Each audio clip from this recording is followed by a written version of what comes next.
With so much talk of healthy foods and what you should be eating, the foods that are the worst for us can get overlooked. The reason it's so hard to avoid these kinds of foods is because the things that make them bad also make them taste good.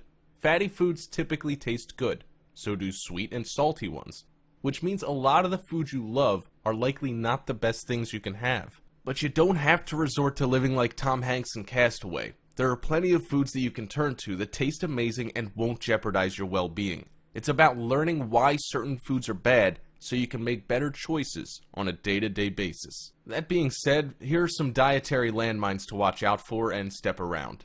A new study published in the journal Preventing Chronic Disease revealed that 84% of packaged foods that listed 0 grams trans fat on their nutrition facts label still had partially hydrogenated oil, the main dietary source of trans fat, in the ingredient list. Current laws allow companies to round down fewer than 0.5 grams of trans fat per serving to 0.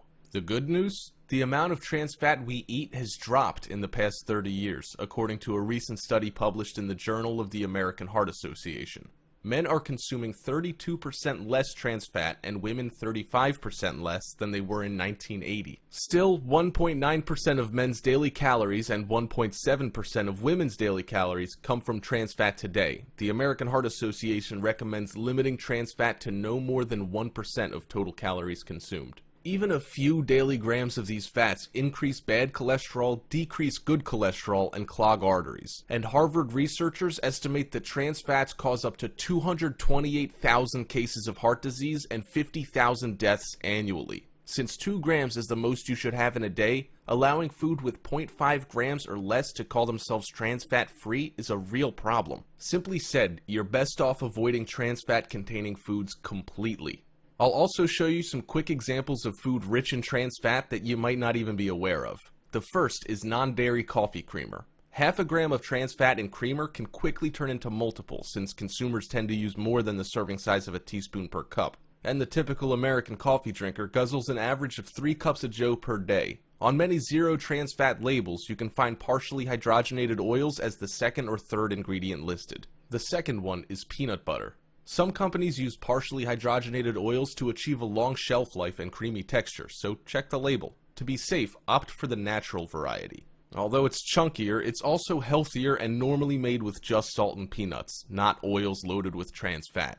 You might think that avoiding usual pizza is good, but frozen pizza is equally bad. Trans fat sneaks into the dough of many frozen pizzas, with about 0.3 grams in just one slice. San Diego mother of 2 Katie Simpson sued Nestle for $5 million last year over the use of trans fat in its frozen pizzas sold by DiGiorno, Stouffer's, and California Pizza Kitchen. The case was dismissed since she knowingly purchased and consumed the pizza. One solution? Make your own pie at home. Popcorn's unhealthy as well. I know it's your Friday night movie staple, but microwavable popcorn puts the spotlight on trans fats. The true culprits are the toppings. Butter flavoring can include 0.5 grams of trans fat per serving, while caramel flavoring can contain as many as 1.5 grams. Some extra buttery varieties can have up to 15 grams of trans fats per bag, which is all too easy to inhale in one sitting. Stay away from the microwave popcorn, says Napoli. Just do the old-fashioned air pop or use an actual oil to pop the kernels in. You might love them, but packaged cookies are the devils. Even the beloved Girl Scout cookies still sneak some trans fat in, despite a label that says trans fat free. You may be able to justify those because they only happen a few times a year, but check to see if your favorite store-bought cookies are made with partially hydrogenated cooking oils. Chances are they are, including Chips Ahoy and Keebler, although some brands like Oreos now use high oleic oils instead so they can provide shelf-stable cookies at a reasonable cost. Lastly, margarine. Margarine consumption boomed during the butter shortages of World War II, with even Eleanor Roosevelt promoting it as her toast topping of choice. But it's a recipe for trans fat overload. To create the creamy spread, liquid vegetable oils are blasted with hydrogen. The more solid the margarine, the more it's been hydrogenated. Many labels claim to have 0 grams of trans fat, but if the label lists partially hydrogenated oils, those small amounts of trans fat can add up when you slather margarine on your food. High fructose corn syrup, or HFCS, is an ingredient that didn't exist before 1960, but has a strong appeal to food manufacturers because it's so very sweet, cheap to make, and easy to store.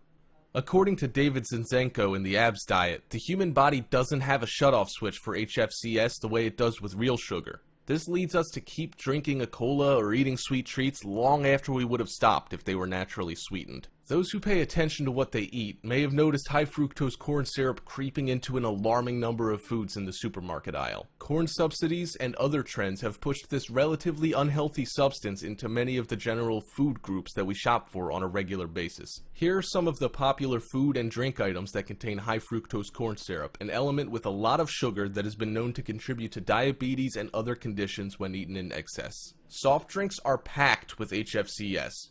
It's no surprise to most of us that soda is chock full of high fructose corn syrup. To those who aren't used to the drink, the stuff can be almost sickeningly sweet. Even diet varieties can have a large amount of this sweetener. Add the fact that soda machines can be found on the street corner, in the lobbies of buildings, and in almost any public space, and it's easy to see why obesity and sugar-related conditions are such a problem in today's world. Also, sauces and salad dressing will hurt your waistline. Most ketchup ends up on French fries, and few stop to consider that it's actually acting to make the fries unhealthier. That's because it uses high fructose corn syrup as its number 3 ingredient, at least in a bottle of America's number 1 best-selling ketchup, Heinz. There's 4 grams of total sugar, and the majority of that will come from HFCS. You might think yogurt is good, but you're dead wrong. Although many dieters add yogurt to their daily menu, they'd better watch out at the sweeteners it contains, with many of the brands using high fructose corn syrup to make them taste good. Going with a light version of yogurt no doubt means you're getting an artificial sweetener, which can be just as bad. Pay extra attention to processed snacks too. There are other items that the average consumer wouldn't think of as HFCS candidates. Look at the labels for things like breaded meats or processed potato items, and make sure that the sweetener is not lurking somewhere on that label. Monosodium glutamate, also known as MSG, is a commonly used food enhancer whose taste is described as umami-like. Taste is usually divided into 4 categories: sweet, salty, sour, and bitter. Glutamate is said to have a 5th unique taste called umami, which is described as the savory flavor of meats. MSG is used to enhance this so-called umami flavor and is known to have negative side effects even when ingested in small amounts. Since MSG is found so frequently in processed foods, it is very hard to avoid, except in cases when the packaging specifically states that the product contains no MSG. Even then, manufactured free glutamic acid can be found in different forms, such as torula yeast. MSG, torula yeast, yeast extracts, and hydrolyzed proteins can raise levels of glutamate, which in turn overstimulates neurons. Synthetically produced glutamates may have different names, but are all essentially MSG. Some common glutamates strongly related to MSG include hydrolyzed proteins, autolyzed yeasts, protein concentrates, yeast extract, glutamic acid, and the list goes on. These glutamates can be found in very common grocery items such as low-fat yogurt, canned soups, chips, and most ranch and cheese-flavored foods. In a 2014 study published in Life Science, researchers found that young rats treated with MSG were more susceptible to developing anxiety and depressive behaviors. Examples of food rich in MSG are vegan breakfast sausage, bacon bits, veggie burger and nuggets, and fried food. Walk into any big grocery store and you'll find that artificial sweeteners are everywhere. They're tucked into soft drinks, baked goods, and fruit juices to make them taste sweet without the extra calories. Most products that contain artificial sweeteners are usually labeled as diet or reduced sugar, but not all are. You can even find some in foods that claim to have natural ingredients. Because they're not always clearly labeled on food packaging, consumers may not realize that they're eating them. Artificial sweeteners have been under the spotlight for decades now, as health food advocates point out that they come with a list of side effects, much like a drug. The side effects that are claimed by those against sweeteners like aspartame include some really severe conditions, such as depression, insomnia, blindness, tinnitus, hives, and a contributing factor to things like Alzheimer's and MS. Examples of foods rich in artificial sweeteners are light food and beverages with the word light or low sugar, Diet Coke, and packaged snacks. High levels of sodium, or salt, can really wreak havoc on your body. Not only does it cause you to retain water, but it also increases blood pressure and can lead to complications with the heart. Almost all heart patients are put on a low-sodium diet, whether they suffered a heart attack, stroke, or are at risk for them. It makes sense to watch your sodium levels long before it reaches the point of a doctor telling you to do so or forcing you onto a diet to help save your life.